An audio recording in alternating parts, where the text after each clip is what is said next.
Assalamualaikum warahmatullahi wabarakatuh. Kembali lagi dengan saya Mary Antika. Di sini saya akan melanjutkan materi dari dua buku. Yang pertama itu buku Rekonstruksi Sejarah Al-Quran dan The History of Quranic Text. Langsung saja ke buku pertama, yaitu Rekonstruksi Sejarah Al-Quran. Bab 6 tentang kodifikasi Utsman bin Affan. Pengumpulan kedua Zaid bin Sabit. Tidak berbeda dari kisah pengumpulan pertama, Zaid, terdapat sejumlah riwayat tentang pengumpulan kedua Al-Quran yang dilakukan Zaid pada masa Khalifah ketiga, Utsman bin Affan. Secara garis besar, riwayat-riwayat ini dapat dikelompokkan ke dalam dua kategori, yaitu riwayat versi mayoritas dan riwayat versi minoritas. Riwayat versi mayoritas merupakan yang paling tersebar dan diterima secara luas di kalangan umat Islam. Riwayat ini muncul dalam berbagai literatur, mulai dari hadis, tafsir Al-Quran, sampai karya-karya kesejarahan. Sementara, versi minoritas tidak mendapat pengakuan secara luas, sekalipun dari segi mata rantai periwayatan menempati kedudukan yang sama dengan versi mayoritas. Riwayat versi mayoritas diberitakan Ibnu Syihab al-Zuhri dari Anas bin Malik. Pengumpulan pada masa ini merupakan upaya untuk penyeragaman atau standarisasi teks dan bacaan Al-Quran. Riwayat-riwayat tentang pengumpulan kedua Zaid bin Sabit ini harus diterima secara diskriminatif sebagai ditunjukkan di atas. Penyebaran Mushaf Utsmani telah dikemukakan bahwa setelah selesai melakukan kodifikasi Al-Quran, sejumlah salinan Mushaf Utsmani dikirim ke berbagai kota metropolitan Islam. Riwayat-riwayat tentang jumlah mushaf yang berhasil diselesaikan penulisannya dan ke kota-kota mana saja ia kirim sangat beragam.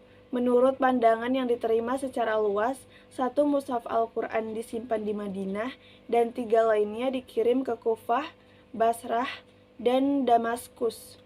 Varian-varian mushaf Utsmani. Varian-varian mushaf Utsmani ini sampai ke tangan kita melalui karya Abu Ubaid, Fadlail Al-Quran, dan karya Abu Amr al-Dani, Al-Muqni fi Marifat Marsumi Masahif al-Amshar.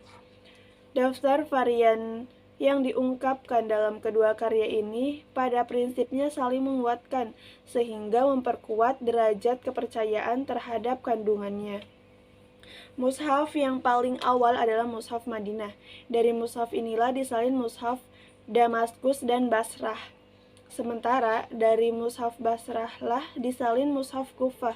Ada 2 kelompok varian ortografi yang bisa dihitung ke dalam ragam perbedaan mushaf-mushaf itu. Kelompok pertama mencakup sejumlah kecil bagian Al-Quran yang hanya bersifat sebagai varian ortografis, tetapi dalam beberapa kasus merupakan perbedaan bacaan kelompok. Kedua, mencakup bagian-bagian Al-Quran yang mungkin bisa dikelompokkan ke dalam daftar varian masahif, atau paling tidak ke dalam kelompok pertama.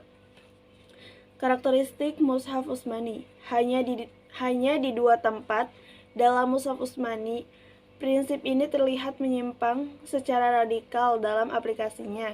Pertama adalah surat pendek Al-Fatihah, surat pertama yang ditempatkan paling awal di depan surat paling panjang, yaitu surat kedua. Tetapi penamaannya paling populer yakni Al-Fatihah, yang artinya pembuka. Bisa memberi indikasi tentang penempatannya pada urutan pertama. Kedua adalah penempatan surat terpendek, surat 108, bukan pada penghujung mushaf. Jumlah surat di dalam Mushaf Utsmani keseluruhannya ada 114.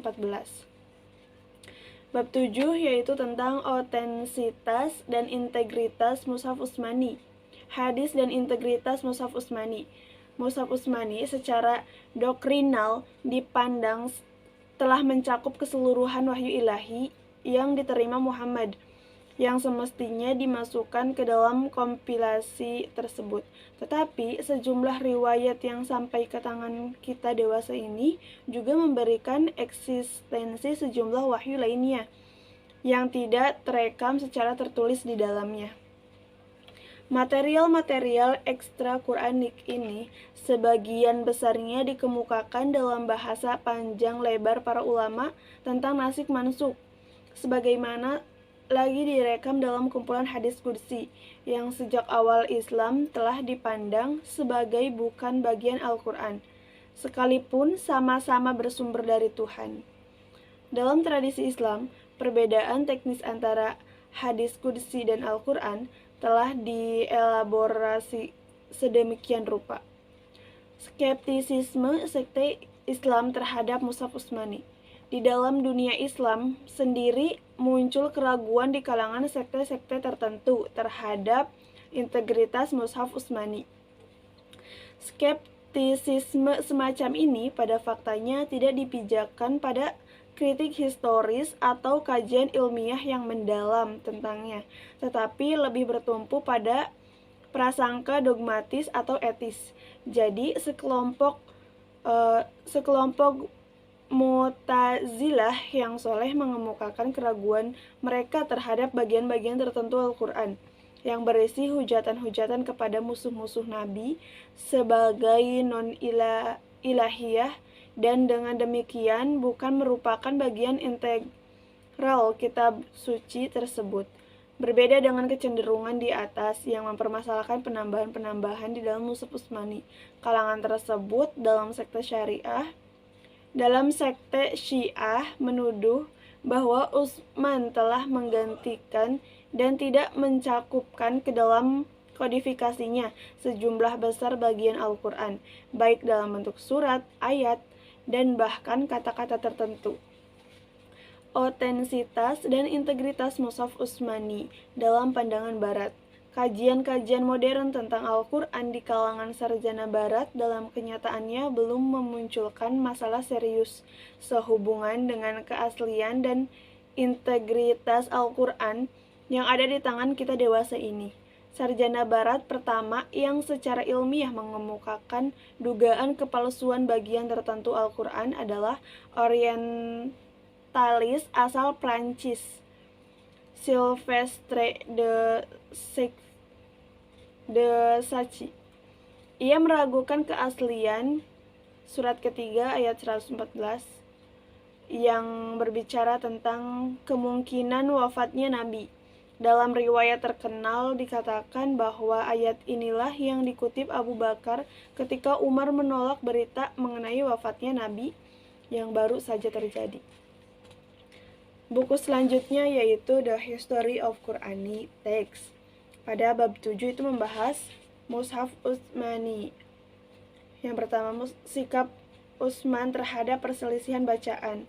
Adanya perbedaan dalam bacaan Al-Quran sebenarnya bukan barang baru, sebab Umar sudah mengantisipasi bahaya perbedaan ini sejak zaman pemerintahannya dengan mengutus Ibnu Mas'ud ke Irak.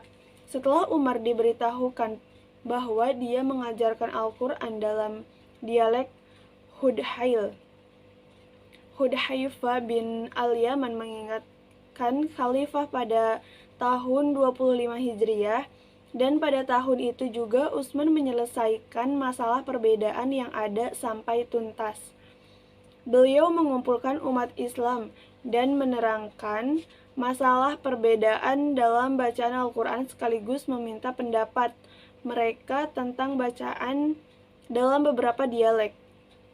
Walaupun beliau sadar bahwa beberapa orang akan menganggap bahwa dialek tertentu lebih unggul sesuai dengan afiliasi kesukuan. 2. Utsman menyiapkan mushaf langsung dari suhuf. Berdasarkan pada riwayat pertama, Utsman memutuskan berupaya dengan sungguh-sungguh untuk melacak suhuf dari Hafsa, mempercepat penulisan, dan memperbanyak naskah. Yang ketiga, Utsman membuat naskah mushaf sendiri. Pelantikan sebuah panitia yang terdiri dari 12 orang untuk mengawasi tugas ini. Terus penyusunan sebuah naskah sendiri otonom. Utsman mengambil suhuf dari Aisyah sebagai perbandingan. Utsman mengambil suhuf dari Hafsah guna melakukan verifikasi.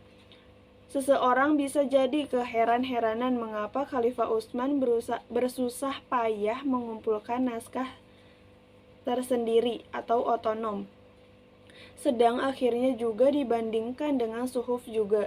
Alasannya yang paling mendekati kemungkinan barangkali sekadar upaya simbolik. Satu dasawarsa sebelumnya ribuan sahabat yang sibuk berperang melawan orang-orang murtad di Yamamah dan di tempat lainnya tidak bisa berpartisipasi dalam kompilasi suhuf untuk menarik lebih banyak kompilasi bahan-bahan tulisan. Naskah Utsman tersendiri memberi kesempatan kepada sahabat yang masih hidup untuk melakukan usaha yang penting ini. Selanjutnya bab 8, perkembangan alat pembantu bacaan dalam mushaf Utsmani. Yang pertama, tanda pemisah surat. Beberapa naskah yang tak resmi yang ditulis bersamaan dengan mushaf Utsmani, pemisah surat untuk pertama kali dapat kita lihat secara selayang pandang melalui pengenalan sebuah ornamen sederhana.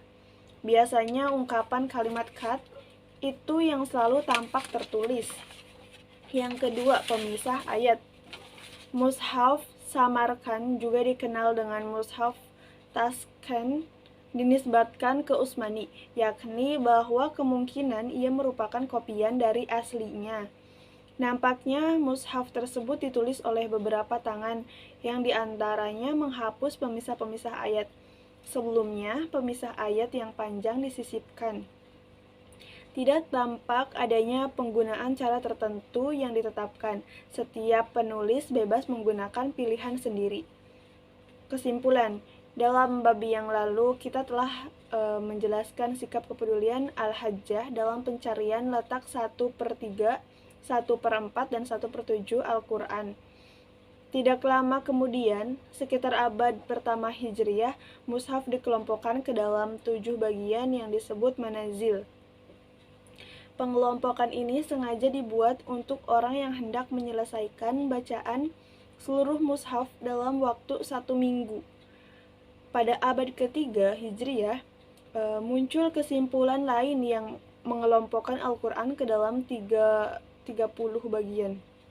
Bagi mereka yang ingin menghabiskan tadarus dalam waktu 1 bulan, pembagian ini adalah sebagai perkembangan kajian yang dilahirkan oleh Al-Hajjah dan telah berfungsi sebagai alat yang bermanfaat untuk semua orang yang mau memakainya.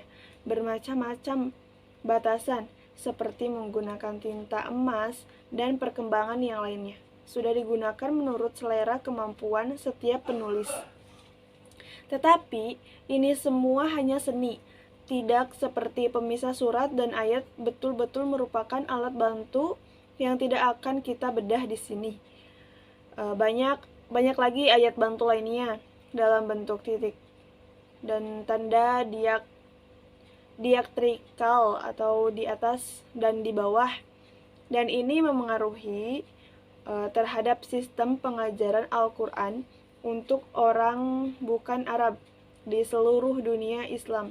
Alat-alat bantu ini dan beberapa kontroversi pendapat para orientalis akan kita bongkar dalam bab berikutnya. Sekian dari saya, mohon maaf banyak kurangnya. Semoga bermanfaat dan nanti kita bakal melanjutkan di bab selanjutnya dan di pertemuan selanjutnya. Wabillahi taufiq wal hidayah. Wassalamualaikum warahmatullahi wabarakatuh.